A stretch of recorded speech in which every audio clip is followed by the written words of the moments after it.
ada tuh warna kulit nggak diajar. Hari kedua berubah, kulitnya menjadi warna merah, merah bakar. Seluruh kaum Nabi Soleh, kaum Samud, gitu kan. Nah hari ketiga kulit mereka melepuh, tiba-tiba turun aja Allah coba batu besar, hujan batu, terjadi hujan batu, habis semua. Maka di sini menggunakan kalimat fadamdama alaihi. Dam itu artinya udah apa namanya? Sebuah kejadian luar biasa. Ini bukan bahasa Arab, ini bahasa Arab atau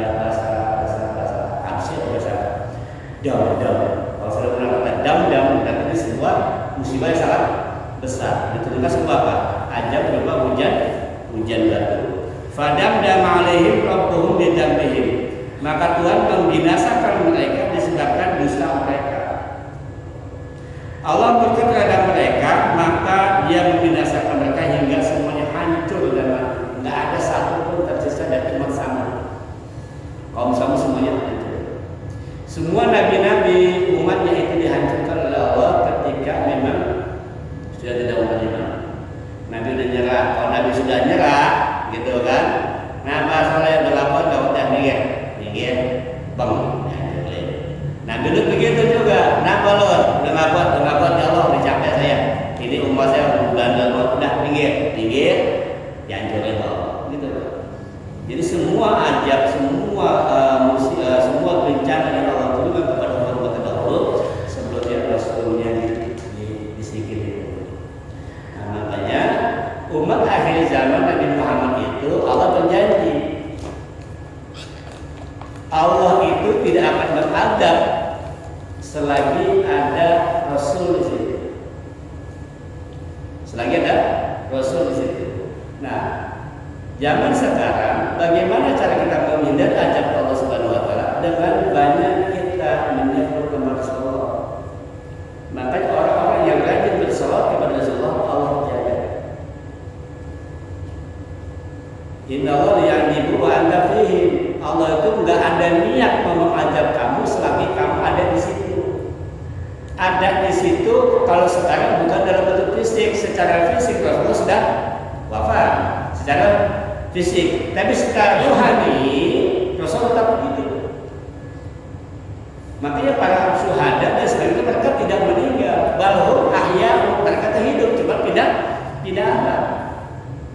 Makanya di situ disebutkan orang-orang yang rajin bersalawat kepada Rasulullah, selalu menyertakan Rasulullah dalam kehidupannya, maka Allah tidak ada niat buat menganjab. Beda kalimatnya kalau ada orang istighfar sama salawat di fadilahnya. Kalau istighfar itu fadilahnya adalah Allah tidak jadi menganjab kalau hamba itu istighfar. Allah tidak jadi mengajab seseorang kalau hamba itu beristighfar. Ada niatan mengajab nggak awalnya? Ada. Nah, kalau salawat beda.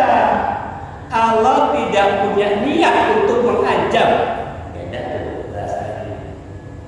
Allah tidak punya niat buat mengajab. Orang yang mau ada Rasulullah di dalam hati orang yang rajin bersalawat kepada Rasulullah, wabtagil wasilah dan wasilah Rasulullah. Insya Allah dunia Allah jaga. Maka jangan pernah kita lupa pada Rasulullah. Jangan berselawat dan menjalankan sunnah-sunnahnya. Ya, menjalankan sunnah-sunnah berarti menghadirkan Rasulullah dalam kehidupan sehari-hari. Insya Allah orang yang menjaga sunnah-sunnah Rasulullah Allah akan jaga dari bencana dan dasar ini. Fadamdam alaihim rabbuhum bidzambihim. Allah musnahkan mereka karena dosa-dosa mereka. Pasawah, dan itu menyamaratakan habis bersih. Nggak ada satu pun orang yang disisakan oleh Allah Subhanahu wa taala. Sekebayang hujan batu kerikil, batu gede rumah ribuan nggak ada sedikit. Habis semuanya. Ya. Yaitu Allah menjadikan hukuman yang ditimpakan kepada mereka berakibat mereka disamaratakan dengan tanah. Dalam kitab Ibnu Mas'ud disebutkan, Qatadah mengatakan bahwa telah sampai kepada kami sebuah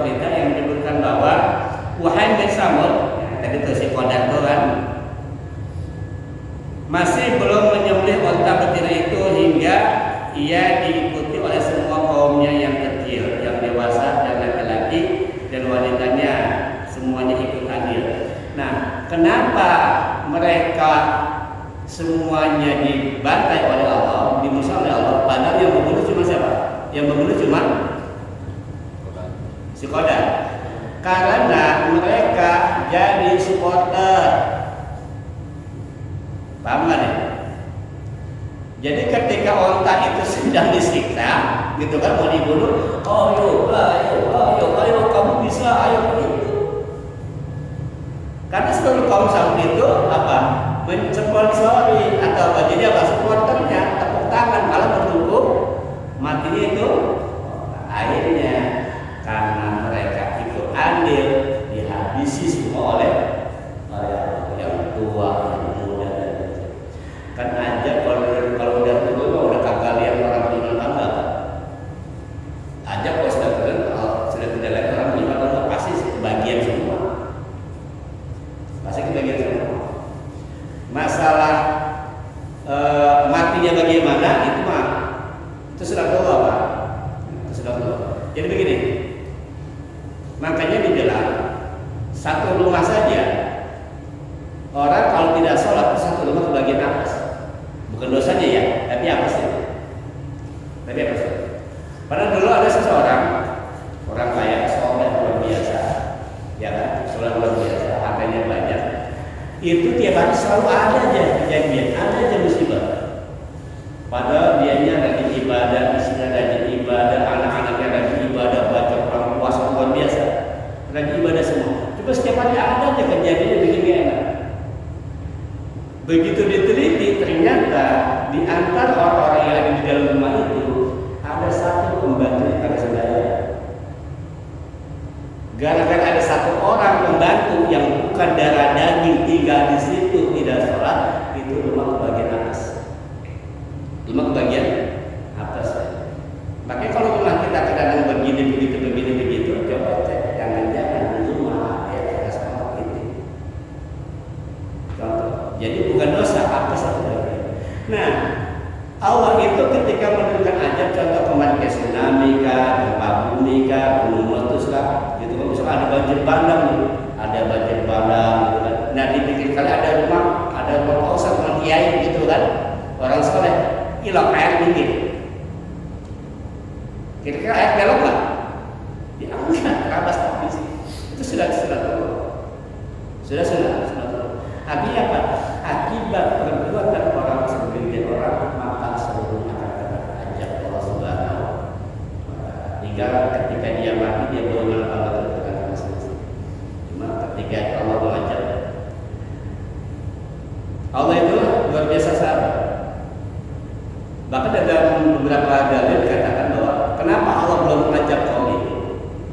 Kalaulah Allah tidak melihat binatang, tumbuh-tumbuhan dan tangisan anak kecil, maka sebuah kaum akan dibinasakan.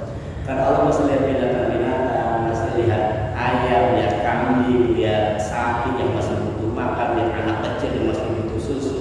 Allah belajar, walaupun manusia berbuat dosa. Makanya kita pernah bahas dulu untuk kajian hadis dulu, ya. Selagi ada orang yang minta perlindungan kepada Allah, kemudian dia menjaga aturan-aturan Allah, menjaga syariat Allah, maka Allah melindungi dia dan orang-orang sekitar. Artinya kalau di daerah situ masih ada ulama, masih ada orang soleh, masih ada orang yang beribadah kepada Allah, insya Allah itu kampung aman. Insya Allah itu kampung aman. Karena janji Rasulullah, barang siapa yang menjaga Allah, artinya menjaga syariatnya, maka Allah akan menjaga dia, keluarganya, dan lingkungan sekitar. Maka sekarang kampung kita masih aman, sepertinya di sini masih banyak orang yang bersujud pada Allah Subhanahu wa Ta'ala. Syukur itu kalau kita bilang aku bumi. Makanya di sini kita semaksimal mungkin untuk senantiasa beribadah pada Allah Subhanahu wa Ta'ala. Wala yakhafu uqbaha, dan Allah tidak takut atas akibat yang Allah